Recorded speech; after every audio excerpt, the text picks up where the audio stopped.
तो पता क्या चला, ऐ लोगों, जन्नत में ले जाने वाले आमाल में से पहला अमल और पहला काम यह है कि आपको ईमान ले आना पड़ेगा, इस्लाम कबूल करना पड़ेगा। और दूसरा काम यह है कि आपको ईमान के ऊपर, इस्लाम के ऊपर, तौहीद के ऊपर आपको साबित कदम रहना पड़ेगा। अब और आगे आइए, जन्नत में ले जाने वाले आमाल में से तीसरी चीज और तीसरा काम, बहुत गौर से सुन लेना मेरे भाइयों और मेरी प्यारी माई और बहनें, आप भी इसको बड़े ही गौर से सुन लेना। अल्लाह के प्यारे नबी जनाब मुहम्मद रसूलुल्लाह सल्लल्लाहु अलैहि वसल्लम बयान फरमाते हैं कि मेरी उम्मत में से 70,000 70,000 अल्लाह अकबर, हदीस बड़ी प्यारी है, इस हदीस को सुनिए। अल्लाह के प्यारे नबी जनाब मुहम्मद रसूलुल्लाह सल्लल्लाहु अलैहि वसल्लम बयान फरमाते हैं कि मेरी उम्मत में से 70,000 लोग बेगैर हिसाब किताब के जन्नत में जाएंगे।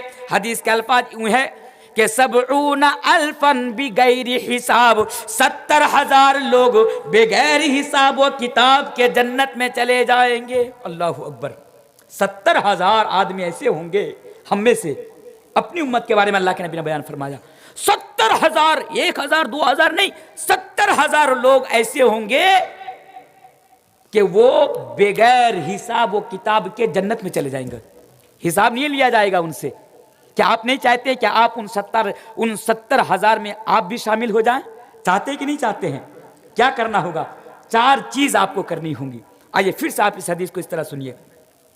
ऐ लोगों, सही हदीस है, कोई माय का लाल इस हदीस के ऊपर उंगली नहीं उठा सकता। मेरी उम्मत के अंदर 70,000 लोग बेगैर हिसाब किताब के, 70,000 बिगैर हिसाब, बिगैर हिसाब किताब के जन्नत के अंदर चले जाएंगे। अल्लाह के नबी ने यह बयान किया और बयान करने के बाद अंदर चले गए। अब सहाबा आपस में डिस्कस करने लगे। अब सहाबा किराम आपस में एक दूसरे से बात करने लगे कि वो 70,000 लोग कौन होंगे, क्योंकि ये कोई मामूली बात नहीं है। सहाबा किराम आपस में बातें करने लगे, डिस्कस करने लगे कि अल्लाह के नबी ने जो ये बयान फरमाया कि 70,000 लोग बेगैर हिसाब व किताब के जन्नत में जाएंगे, तो वो 70,000 लोग कौन होंगे? तो किसी ने कहा कि वो 70,000 लोग वो होंगे जो हालत इस्लाम में पैदा होते हैं, यानी मुसलमान होकर पैदा होते हैं, जो कभी शिरक नहीं करते हैं, जो कभी अल्लाह को छोड़कर गैरों को नहीं पुकारते हैं, ऐसा लोग शुमार होंगे, ऐसे लोग होंगे। और किसी साहबी ने कहा कि नहीं ऐसा नहीं होंगे, वो 70,000 लोग तो सहाबा में से होंगे, हम ही लोगों में से होंगे। मेरे भाइयों, वो आपस में बातें करने लगे।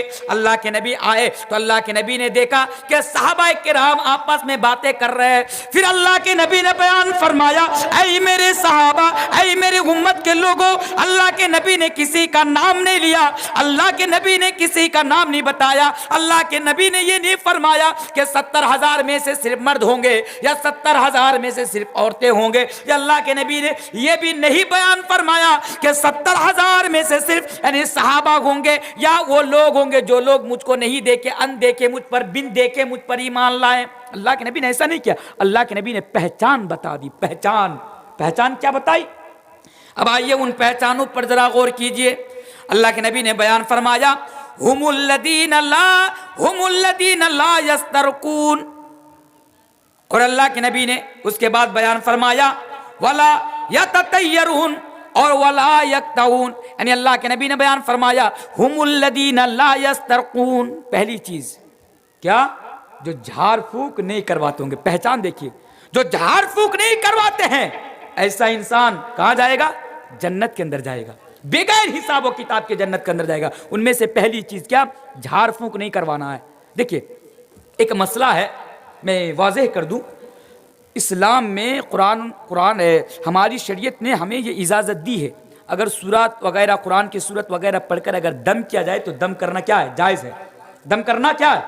जायज़ है। मसला याद रखिएगा, जायज़ है। लेकिन झाड़ फूंकना, अगर कोई सिर्फ अल्लाह पर भरोसा करके अगर वो दम नहीं करवाता है, झाड़ फूंक नहीं करवाता है, तो अल्लाह के नबी पहचान बताते हैं। या इसका माना ये भी हो सकता है कि आज ना हमारे समाज में, हमारे मुआशरे में ना, वो जो आजकल औरतों को जिन्नात बहुत पकड़ते हैं। जिन्नात समझते हैं ना? जिन्नात बहुत पकड़ते हैं।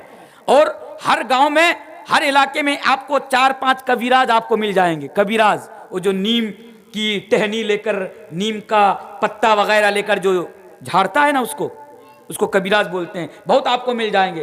कतारों में खड़े होकर आज हमारी माए बहनें उसके पास जाते हैं, और रिजल्ट क्या निकलता है मालूम है?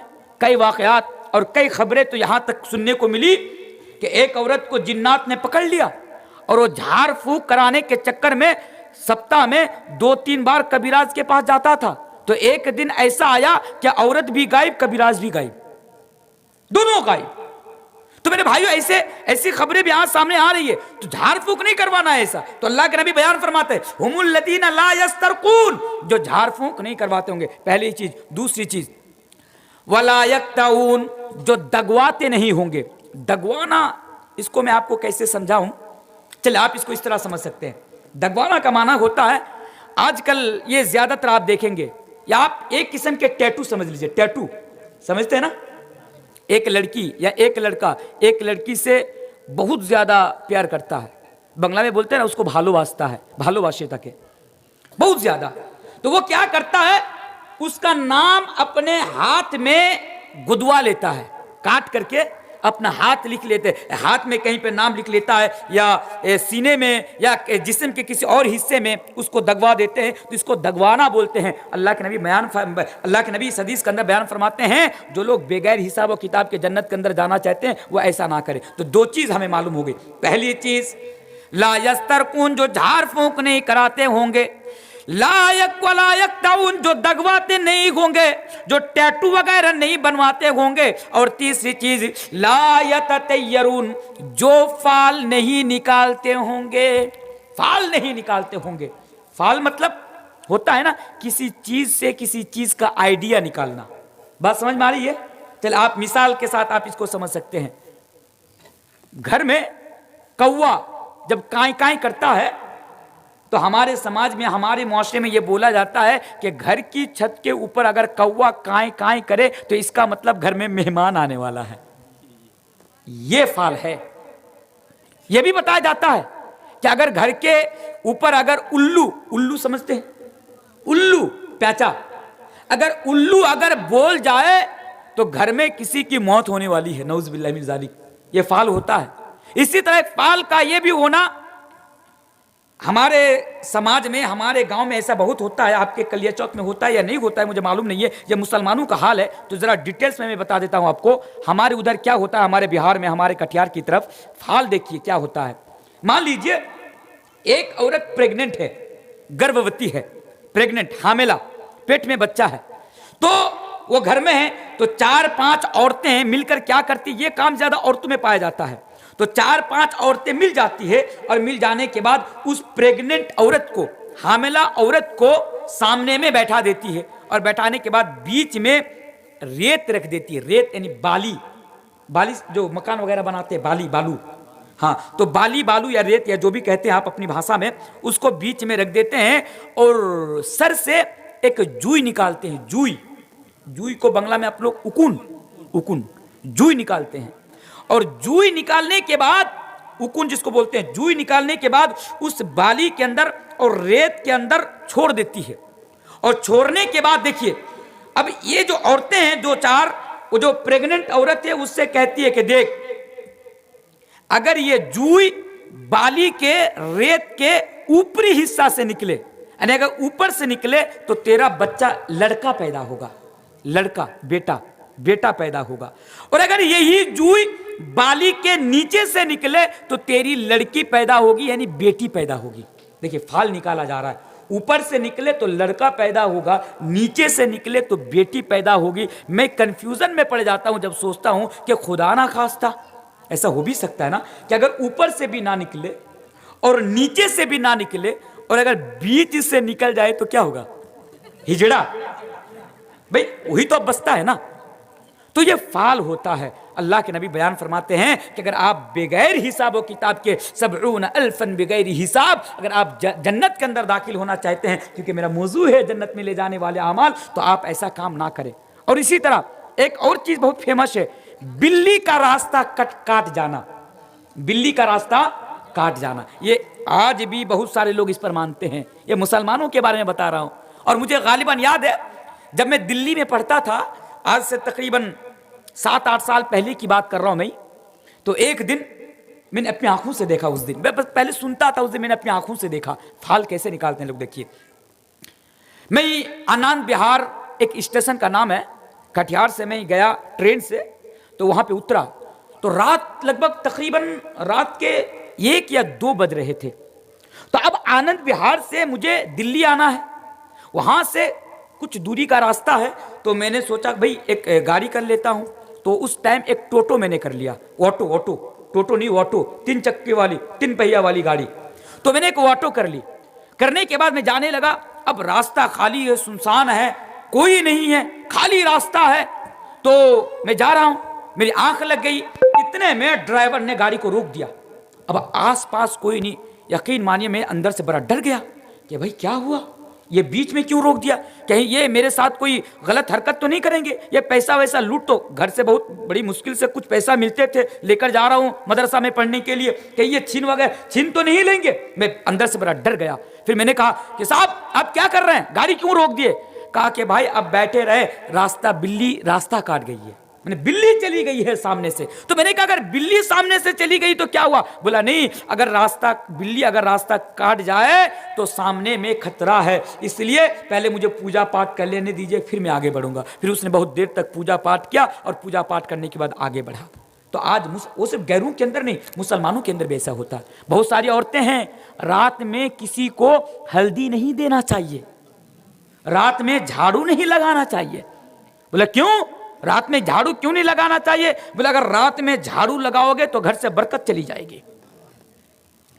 बरकत जाने के भी वजीफे इनके पास मौजूद, बरकत लाने के भी वजीफे इनके पास मौजूद। आपको मालूम है, मेरी माँ का एक वाक्य बता रहा हूं आपको। मेरी माँ है, देखिए ये भी गलत है, मैं अपनी माँ की बात कर रहा हूं। मैं शायद मिसाल यहां कहीं दिए था आसपास में, जब मैं मोबाइल के ताल्लुक से बता रहा था। तो एक दिन मैं घर में गया, ऐसे भी साल में मैं 1-2 मरतबा ही घर जा पाता हूं। तो घर गया, कुछ दिन पहले की बात है। घर में जाने के बाद मैं सोया हुआ हूं कमरा में, तो देख रहा हूं कि मेरी नजर के सामने में एक कपड़ा में 2-4 मिट्टी का गोला बंधा हुआ है।